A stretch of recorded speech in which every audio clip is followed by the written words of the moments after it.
Hello friends, welcome to this week's episode of the New Mind Cafe. Here I am joined with my friend Zach. Zach, how are you doing? Hey, doing fine. How are you doing? We just had sushi. Yeah. I had pork and you had sushi, so that's a good thing. You had what? I had like a pork belly in your sushi? Oh, you had in my sushi. I had like a different thing. Yeah. I was just in my own world, I guess. In your own island. So today we have I want to call it a unique episode, but I'm also hoping every episode is a unique episode. First, this is a unique. I think this will come down as a very unique episode. We had my good friend Paul on, Paul Conway, to talk about Dungeons and Dragons, otherwise known as D&D. For those who do not know, D&D is a role-playing game where players basically get to participate in creating a world and story. It's a game. People do like this whole campaign, and it could go anywhere from like 1 4-hour session, and it could go from that to like a couple years long. Yeah. But anyways, this person, my friend, is what they call a dungeon master, who he facilitates the whole game. And I don't want to spoil the interview because he'll actually get to like explain more of what he does. But I am super excited about this because I think this is a fascinating case study of having like a curious and creative lens into an unlikely space that might get often overlooked as just like it's just like a nerdy thing, or like, I saw it in like Stranger Things. But obviously to create a whole world, to facilitate this experience, to role play, to improv as characters, takes a tremendous amount of creativity. Yeah. And it was super fascinating to hear all that, and you'll hear my surprise voice, I'm sure, just like, what? Because I didn't have any kind of encounter with D&D before this, and still I'm sure like there's still so much to learn. Yeah. But I think Paul did a great job of explaining and just sharing a little bit what that's like for us to like step into his world. Or at least for me, I guess, because you've played D&D before, but for me, like, I have no encounter with that at all, but it was awesome. Yeah, I love that, because you're, like, coming at this as a complete, this is like a complete new exploration, and for me, I've played before, but I wouldn't call myself at all an expert. But you really did get the sense, like, I'm thinking about this now, that there are certain things he said that if you really got into like the nooks and crannies of like everything he was talking about, we could have spent hours really talking about how he develops this whole thing. Yeah. There's so much that goes into it that just isn't seen. Mm-hmm. So we recorded it. We had a good time talking to Paul, and we're just excited to let you all hear it too. So are you ready to transition to the interview? Yeah, let's do it. Let's go. That's my transition sound. Transition sound? It'll probably sound better post, I guess. We'll fix it in post. Alright, here it is.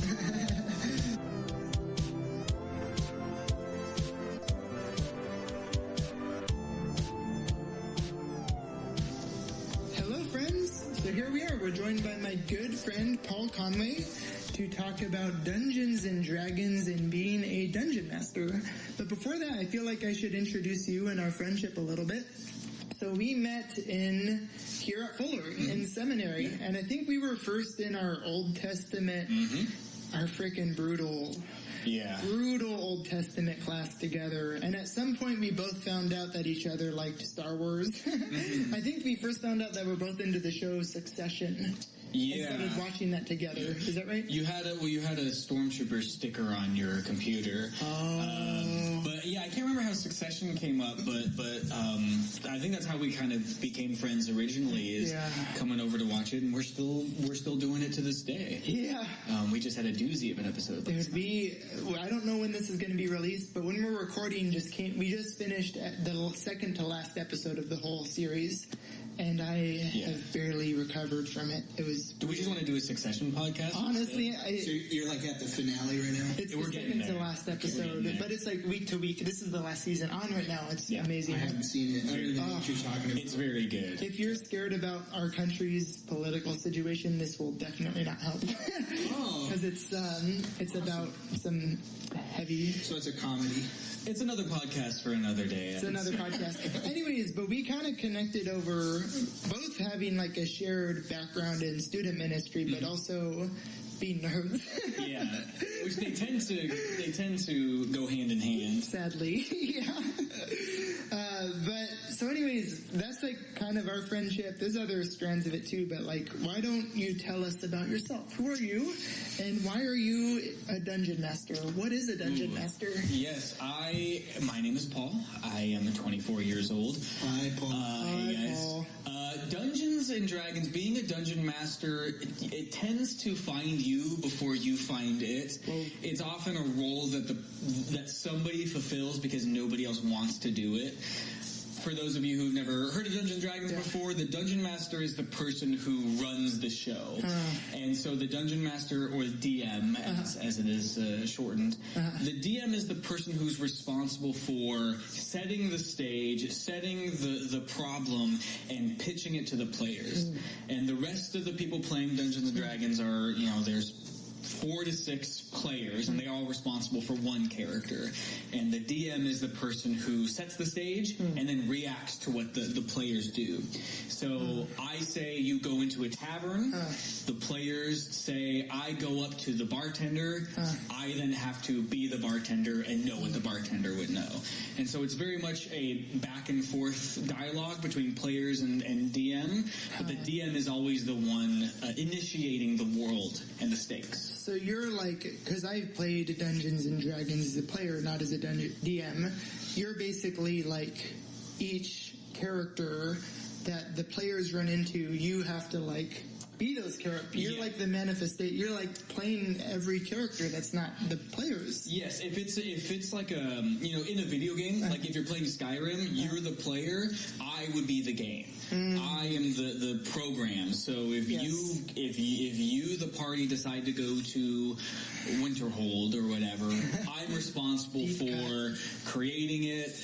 Who's in there? How long does it take to get there? What are the problems that arise? So I'm in storytelling, the players are the characters. I am everything else. That's a great way to explain it. I've never played Dungeons and Dragons. I've never seen it. I have no idea about any of this stuff.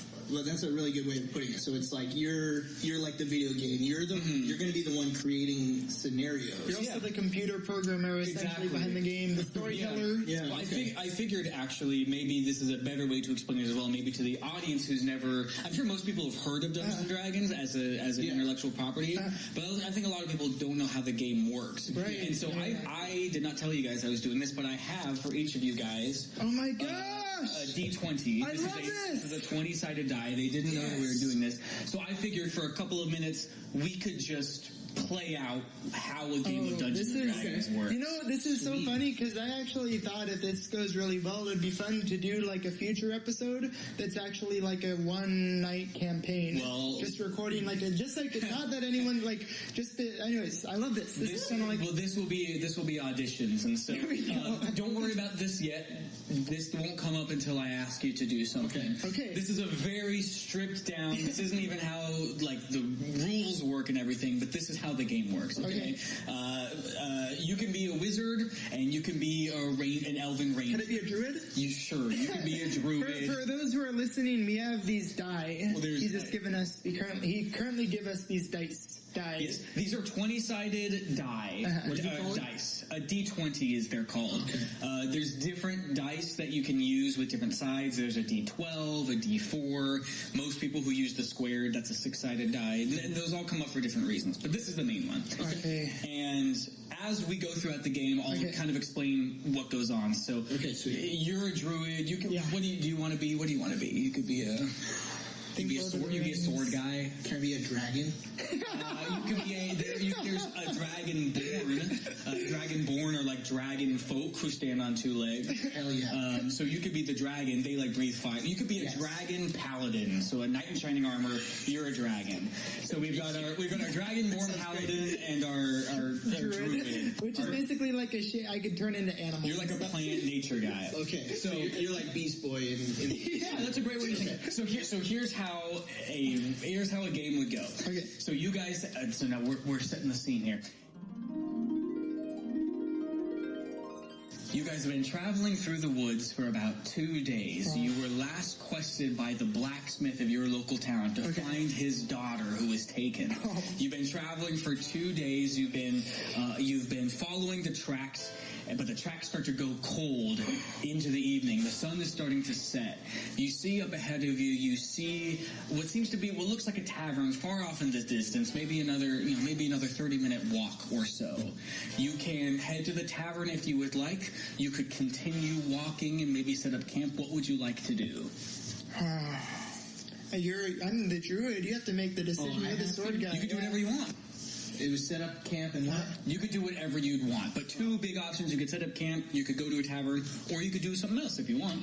Yeah, let's set up camp. Let's set up camp. Okay. It's been a long day. Okay. I'm exhausted. So you find as a druid, you know nature. You find a little jaunt just off the road. Yeah, I have some animal friends in this area. Okay, so you start to set up camp. Yeah. Are you guys keeping watch at all, or are you just going to bed? Why don't we take like little shifts? So I'll take first watch, and then you can take second watch. That sounds good. Okay, you take first watch. So I'm awake, he's asleep. I would like to ask you to roll a perception check. This is to see how well you notice things. So I'm rolling this dice for those listening. It's good radio. Okay, 13. That's pretty good. Now, in the normal game of Dungeons and Dragons, you have bonuses to all of your stuff. We don't need to do that for you. So 13 out of 20 is actually very good. You are keeping watch. You hear, your familiar sounds of nature. You feel at home here. Oh, yeah. But no sense of danger. You maybe see occasional birds flying off, but nothing too crazy. Oh, yeah, those are my friends that just flew by, yeah. Do you call out to them in Druidic? Yeah, I just say, what's up? What's up, bird? He goes, hey, pal, how's it going? Oh, I'm going too fast. Can't talk. And he flies off. Birds notoriously are not very polite. Your watch comes to an end. I love it. Paladin, would you like to roll a perception check? Am I awake now? Yeah, you guys have switched off. Yeah. Now it's your turn. So what is that? This is to roll to see how well you notice potential danger or not. If something sneaks up on you, this is a moment of chance. It's like on a scale from 1 to 20. 1 to 20, yes. Okay. Yeah. So you could be good or bad. ASMR moment for you all. 8. Lower than average. Okay. You are keeping watch out. You don't seem to notice a whole lot. A splotch of liquid comes onto your shoulder. You look over and you see some white paste. You gather that bird from a couple of hours ago just crapped on your shoulder. Dang. What do you do? I'm gonna wake up Myles. You wake Myles up? Myles can... What are you doing? Why are you waking me up? Shapeshift? Is that his... Sure. Yeah. What do you want from me, dude? I was sleeping. It's your watch. This bird just shit on me. That was Frank, man. He's my friend. Can you tell him maybe not to do that or something? He's like kind of a busy guy, but As you guys are talking, you hear a voice in the back of your head. Oh, I see we've got 2 busy guys over here dealing with pigeon crap. What do you do? Are you Frank? I'm confused. Who is it? Do you look around? Yes, I look around. You look around, you see 3 hooded figures stood beside you. One with a scimitar raised. You can't tell who they are, but they look dangerous. What do you do? I ask, what do you want from us? Oh, I don't know. What do you have to offer other than your life? As he lifts up his sword. Could I try do a charisma check and see if I can talk out of this? What do you say to persuade him? Oh, well... I have a sword? You do have a sword. I think we should try to... You guys can't have this conversation. You can't talk unless you want to. Okay, so long story short, but A few days ago, my daughter died. Oh gosh, okay. And we're traveling to make arrangements. Sorry, it's a little sore of a subject. You really threw us off. Like, this is the first night I was actually able to sleep, and so God knows how long. The gods know how long. Yeah. Roll a persuasion check. But if you can just, like, allow me to... I'll say that was a convincing argument. You can roll with advantage, which basically means with advantage you get to roll twice and take the higher number. So he rolled a 17 already. That's pretty good. Let's see if he does better. Okay, so 17, that's pretty good. You see the first guy kind of takes a step back and he goes, "Oh, I'm sorry to hear about that. What was her name?" Lisa. Lisa. It would have been a shame. And the person to his right says, "It would have been a shame we could have added her to the collection." That was not in character. And you look and see that the figure on the left has just a collection of like children's toys and dolls. You start to put together that maybe these guys are the reason that the blacksmith's daughter had been taken all along.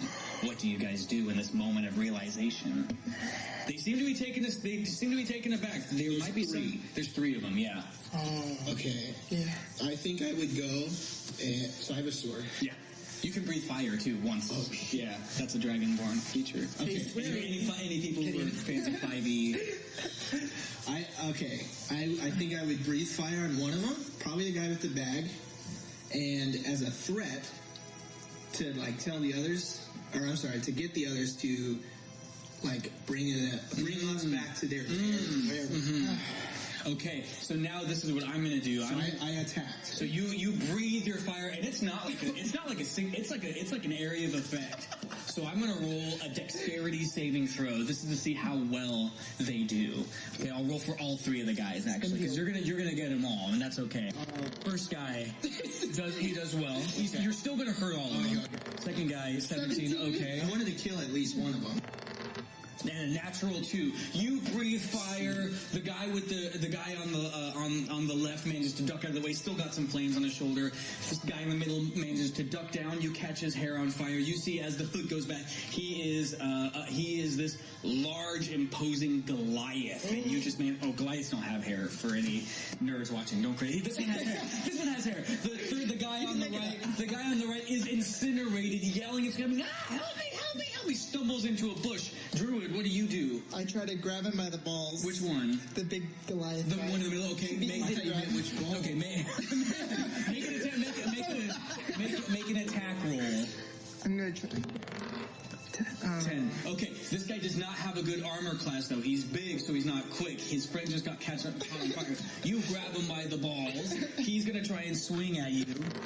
And he misses. You manage to just duck. You got him by the groin. What are you guys doing next? Well, I'm gonna squeeze and pull. Oh my goodness! Make another attack roll. This is gonna hurt him. No. You managed to rip his cloth off, so he is now exposed. But he's fine now. He's free. Gotta go for the kill. What's our paladin doing? Gotta go for them. Okay, I'm gonna hold one with my sword, like to the neck. Okay. Like hostage. Okay, so you managed to get him. This guy, the guy in the middle of the leader, he's real ticked that you messed with his manhood, and he's ticked that his friend is now incinerated. His other friend, he starts to swing at you. He goes, "Why I gotta?" And he hits you.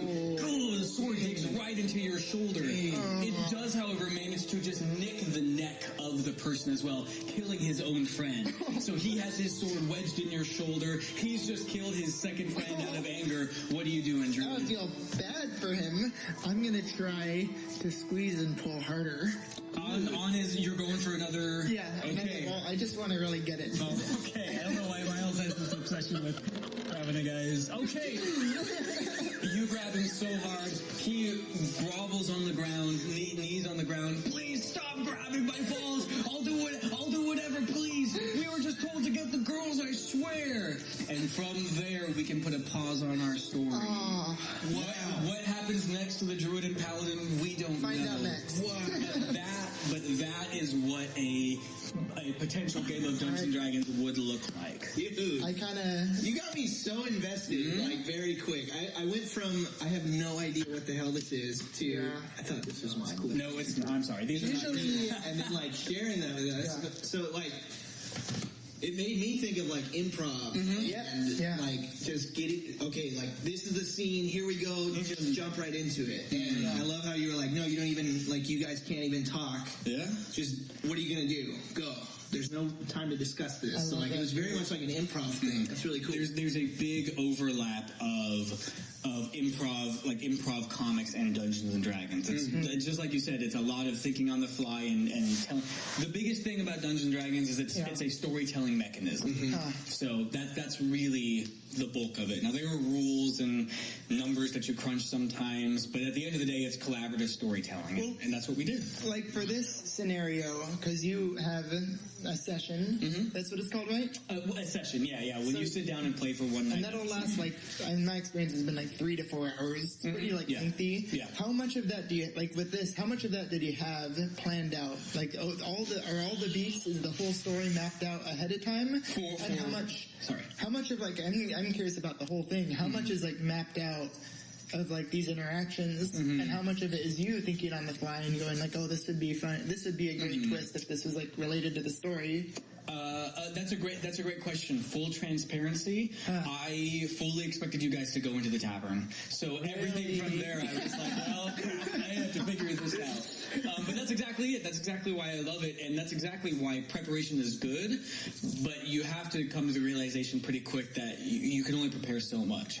For me, for preparing a campaign, I'm always thinking about it. And different dungeon masters, they do it differently. But for me, when I'm at work, if I'm at the gym, if I'm driving, I'm always thinking about my world. And so I always want to be thinking a couple of months ahead, because I want my players to know.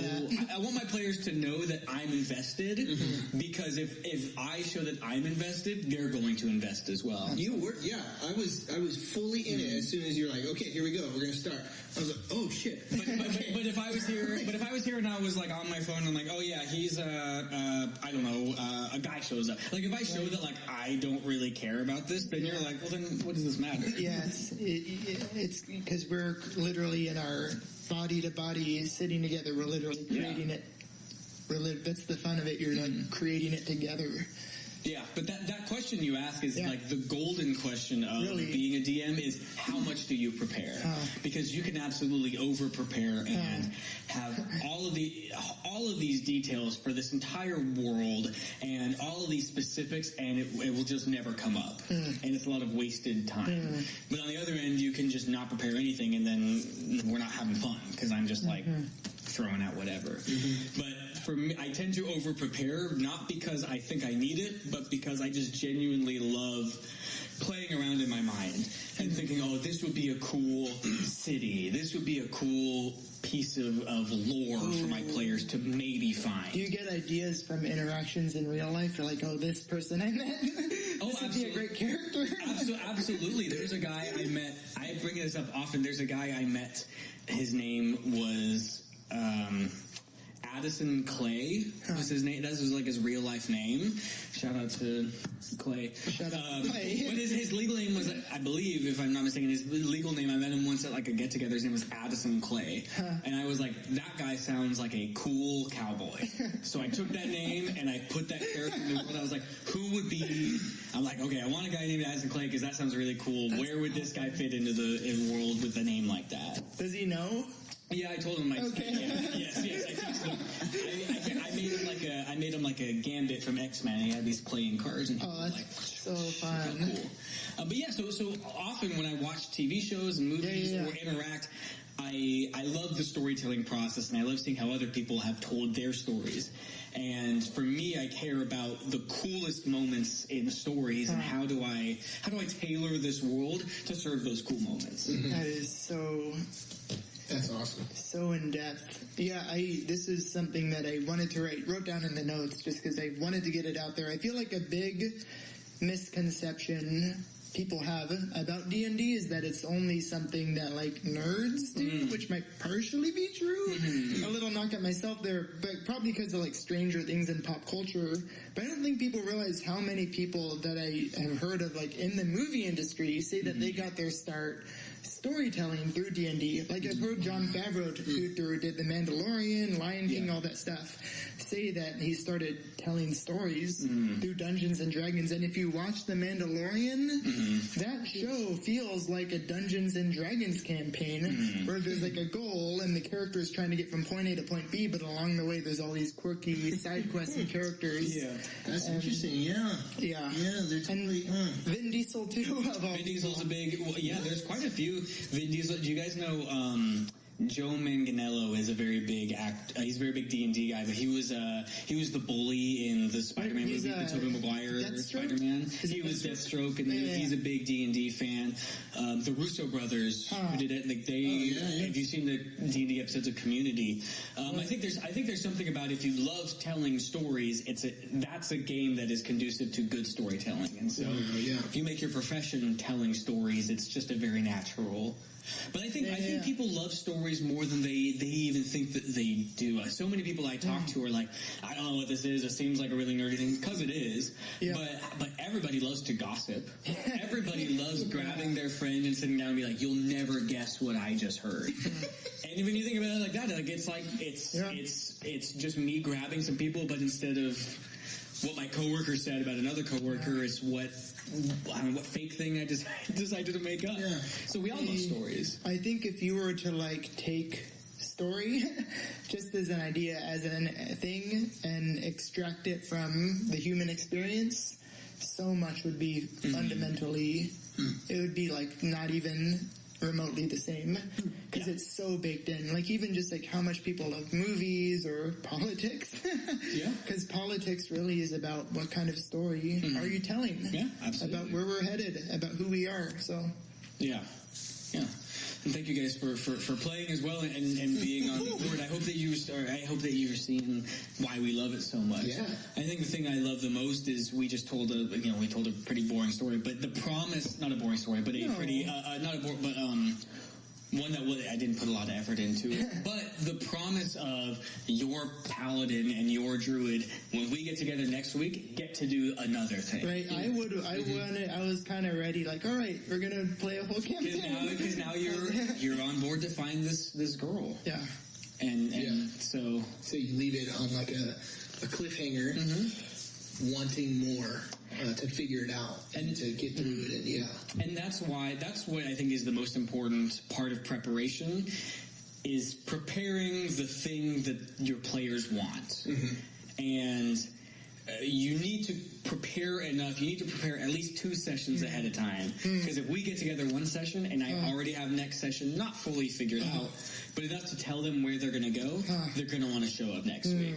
But if we finish a story and I'm like, okay, that's it, I've got nothing, then they're like, well, we can be done.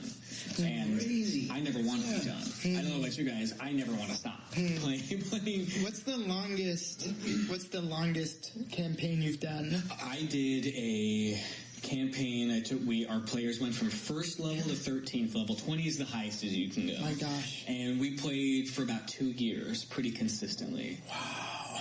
And I was the dungeon. I was not the original dungeon master of that campaign. I think I came in about 6 months in.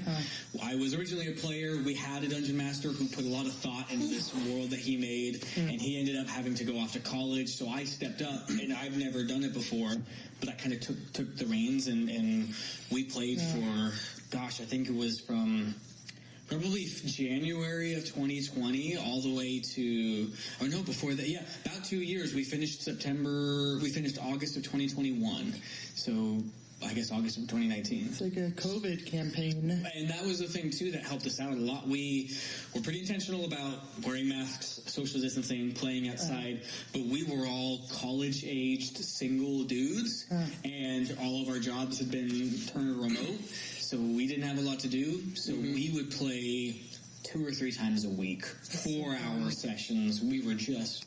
It just built a community for you. Absolutely. Yeah. That's awesome. Yeah. And I'm sure, a way to escape just all the crap that was going on at the time, right? Yes. There were so many times, and I still think this. I'm in a campaign right now as a player, but there are so many times where I think to whenever I experience something frustrating or difficult, I always think well, at least I can play D&D for a little bit. Yeah. And many people have many hobbies where that's the case. For me, that's what it is. Yeah, that's awesome. How long have you been doing this? I've been, D&D is approaching its 50th anniversary next year. Wow. Dungeons & Dragons is also not the only role-playing. There's tons of different other games that are different. D&D is a fantasy setting, but there's like some steampunk settings and a cyberpunk setting. So there's tons of different, but Dungeons & Dragons is the one that everyone knows. And that's been around for almost 50 years. I've only been playing D&D for about 2019, for about 4 years. January of 2019 was when I got into it. Okay. So I'm still relatively. Were you telling stories before being a DM? Absolutely. Absolutely. I always loved to tell stories. Even in my mind that I knew no one would hear, I would love to play out stories. And so when I finally saw what D&D was about, it was a pretty easy fit for me it was a hobby that I could finally tell my stories to other people and they had to listen. So I'm still pretty new, about going on 4.5 years now. Wow. That's awesome. This has been very fun, and honestly, after that little bit we did, I feel like I just want to throw this out into the universe that I feel like maybe at some point we could do like a full episode that's like a D&D campaign and just season 2 episode. What episode is this? I don't know. TB determined. Season 2. If you want to see it, make it happen. I feel like it would be fun. But okay, go ahead. Walk me through the process. Is there so my dad is into comic books. My whole life he's been bringing me into comic book stores. And I've seen tables with a bunch of stuff on, it looks like a whole scene is being built. Is that D&D or is that something totally different? It very well could be. Yeah. You don't need physical things. Okay. There are times when you're in a big battle and you need to know, because of the way the rules work, in a real D&D setting, you would be having to do some numbers to see how well your sword hits and everything. So you can, it's called theater of the mind. You can play fully without any physical sets. So you can play anywhere, anytime, like what we just did. So sitting around at an airport, you could just let's just kind of get into this. A couple of my friends did that. We went to Disneyland a little bit ago, and we came up with a D&D campaign in the lines at Disneyland because we needed something to do. So cool. So you can't. I prefer to have physical things for the fighting of it, but so you have figures or just walk me through what does that look like? The bulk of the game was done exactly like how we do it. And then you get to what's called combat, which is when there's fighting, and that's where the map comes out and the rules come out. The rules are designed, if you've seen these D&D rules, but they're thick. Because as a druid, if you're level 1, it tells you, as a level 1 druid, they can cast this many spells of this high of a level. And so the process part of it is, if I'm a level 1 druid, I can't just say I turn into a dragon. There are rules to the reality.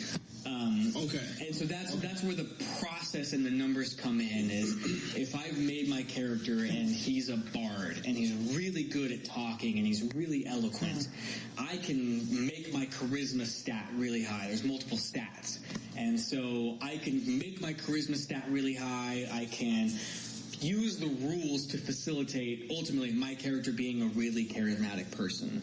And so when I roll that 20-sided die, and it's for a charisma-based check, I get to add 11, which is, so I can get a 30 on my persuasion. So you're probably you don't have that dexterity or whatever. Exactly. That bard may not be the strongest or the most, may not be the most dexterous. They can talk himself out of any. Absolutely. Like Jack Sparrow is one. He's max charisma. He's got solid dexterity, but he's not very strong. Yeah. He's not very. He gets drunk pretty quick. Does that mean like Skyrim and those games are like inspired by D&D and trying to like create that in like a video game? I think it's just general game design. Is to have rule. I guess it's just stories in general. Nobody wants to watch a story where their character is infinitely powerful. Right. You want to have rules built in to enjoy the story. And so I think game design, I don't know if D&D definitely didn't start it, but game design in general is to ultimately facilitate the verisimilitude of your story. Because when my character eventually does hit the dragon with the sword, it's earned. That victory is earned. Yeah. It's like a game. It's like a game. It's not like a game. It is a game. It is a game, yeah. With that, I wanted to end with this question because I thought this might be like a fun way to end. Mm-hmm. What do you have like a favorite memory from a D&D campaign? I have a lot of really great memories, especially from that 2-year campaign. It was like a lightning in a bottle situation. Most people who play D&D and who get into a campaign, typically they last 2 or 3 months. Because of scheduling and life and everything, so I cherish that in its entirety. I can think of moments where players just overcame great literal like character growth in them. So I've got tons of memories that I can share. I think my favorite moment was during our finale. I'm from Modesto, California. I moved to Pasadena, and I told them that, and so we had to be building towards an ending. And so our final session that we played is the culmination. We played for like 13 hours straight. 13 hours. We had a lunch break and a dinner break. We got together and started at 10 in the morning and didn't stop till overtime. We didn't stop till 11 at night. And there was a moment in that final session where we had all been playing for a while. There was a 6th character that played with us for some time, and he ended up going to college as well about halfway through. So we'd always joke about his absence. But I had texted him, and I was like, "Hey, man," he was like 2 hours away. And I was like, "Hey, like the finale, like we're ending." I said, "Is there any way that you can make this happen?" And so the moment of pure joy and surprise where we were playing, and I played this up, I was like, this evil demon stands before you, and an arrow comes out from nowhere and strikes him in the forehead. And the friend who was far away like drove all the way here and entered into the living room of the house we're playing. Nobody knew, and just the level of joy that we had our friend back for the ending was such a fun moment. That's so cool. It was such a fun moment to just be together again and put an end to it and have some closure. That's probably my favorite moment. That's good.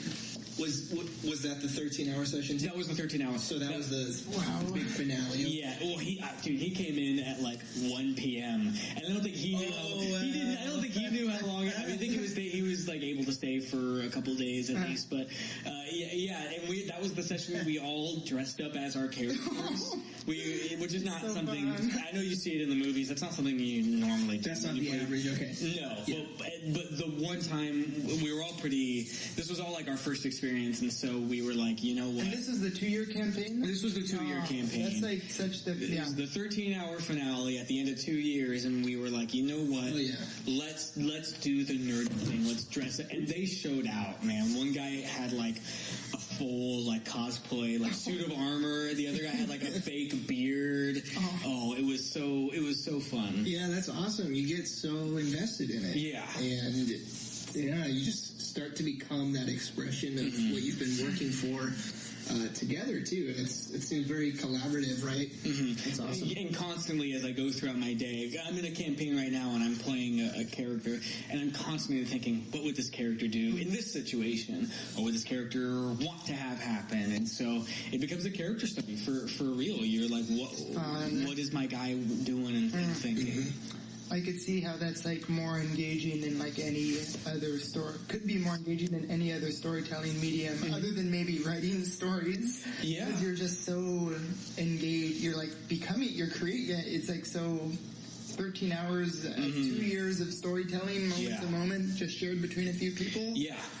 And that's the thing, is that was a story that we told together that nobody outside of 6 dudes really knows. And that's a pretty poor, any studio or writer or author, that's a pretty poor return on investment. If you spend literally tens of thousands of hours on a story that will only be known by 6 people. It's a pretty poor return on investment. But for us, I wouldn't trade that thing for anything. Yeah. It's something I cherish. I cherish deeply. That's awesome. That is so cool. That's a great way to end. So, Paul, thank you. And we don't have a closer to New Mind yet, do we? Yeah, it goes something like this.